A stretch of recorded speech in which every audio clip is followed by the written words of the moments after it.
में एक गरीब परिवार रहता था। रामू, उसकी पत्नी गीता और उनका छोटा बेटा चिंटू। रामू खेतों में मजदूरी करता था और गीता घर का सारा काम संभालती थी। घर में न बिजली थी न पक्का चूल्हा। गीता रोज लकड़ियां बीनकर लाती और मिट्टी के बने चूल्हे पर खाना बनाती। लकड़ी का धुआं गीता की आंखों में जलन करता, पर मजबूरी थी। गांव की औरतें गैस चूल्हे पर खाना बनाती थीं, लेकिन गीता के पास इतना पैसा नहीं था कि वो भी गैस चूल्हा खरीद सके। एक दिन दोपहर को गीता बगीचे में लकड़ी बीन रही थी। तभी गांव की सरपंच की बहू आई और बोली, अरे गीता, अभी भी लकड़ी से खाना बना रही हो? अब तो सरकार लकड़ी वाला गैस चूल्हा दे रही है गरीबों को, तुम्हें मिला नहीं? गीता ने हैरानी से कहा, नहीं बहन जी, हमें तो किसी ने बताया ही नहीं। तब उस औरत ने मुस्कुरा कर कहा, सरपंच से मिलो, आधार कार्ड और राशन कार्ड लेकर जाओ, शायद तुम्हारा नाम भी हो उस लिस्ट में। गीता को उम्मीद की एक किरण दिखी। शाम को जब रामू घर आया तो गीता ने सारी बात बताई। रामू बोला, अगर सच में लोग कल सुबह ही चलते हैं पंचायत भवन। अगले दिन दोनों पति पत्नी पंचायत भवन पहुंचे। लंबी लाइन थी, लेकिन गीता की आंखों में उम्मीद थी। जब उनका नंबर आया तो क्लर्क ने लिस्ट देखकर कहा, हाँ, तुम्हारा नाम है, तुम्हें लकड़ी का गैस चूल्हा मिलेगा, अगले हफ्ते आकर ले जाना। गीता की खुशी का ठिकाना नहीं रहा।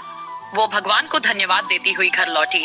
एक हफ्ता बाद गांव के स्कूल के मैदान में लकड़ी से जलने वाले गैस चूल्हे बांटे जा रहे थे। ये चूल्हा खास था। इसमें लकड़ी डालो, लेकिन बिना धुएं के गैस जैसी आंच पर खाना पकता। सरकार की योजना थी गरीबों को धुएं से मुक्ति दिलाने की। गीता और रामू को भी उनका चूल्हा मिल गया। घर पहुंचते ही गीता ने पुराने मिट्टी के चूल्हे को एक कोने में रखा और नया चूल्हा जमाया।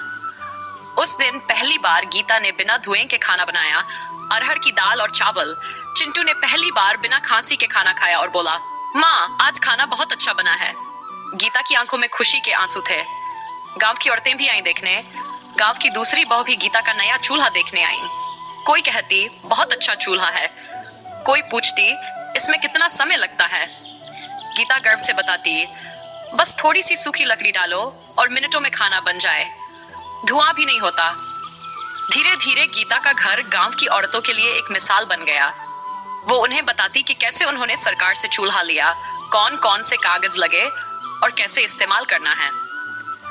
नई शुरुआत। रामू अब रोज काम से लौटते वक्त थोड़ी सूखी लकड़ी लाता। गीता रोज नए पकवान बनाती, कभी खिचड़ी, कभी सब्जी पूड़ी, तो कभी मीठा दलिया। अब गीता को आंखों में जलन नहीं होती थी। घर साफ सुथरा रहता और खाना भी जल्दी बन जाता। एक दिन सरपंच खुद गीता के घर आया और बोला, तुमने तो पूरे गांव को प्रेरणा दी है। अब और भी लोग आ रहे हैं चूल्हा लेने। तुम जैसे लोग ही असली बदलाव लाते हैं।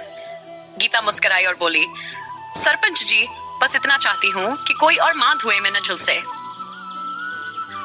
गरीब गीता के घर आया लकड़ी का गैस चूल्हा, लेकिन साथ में आई उम्मीद, खुशी और आत्मसम्मान। जब एक गरीब बहू हिम्मत करे तो बदलाव जरूर आता है।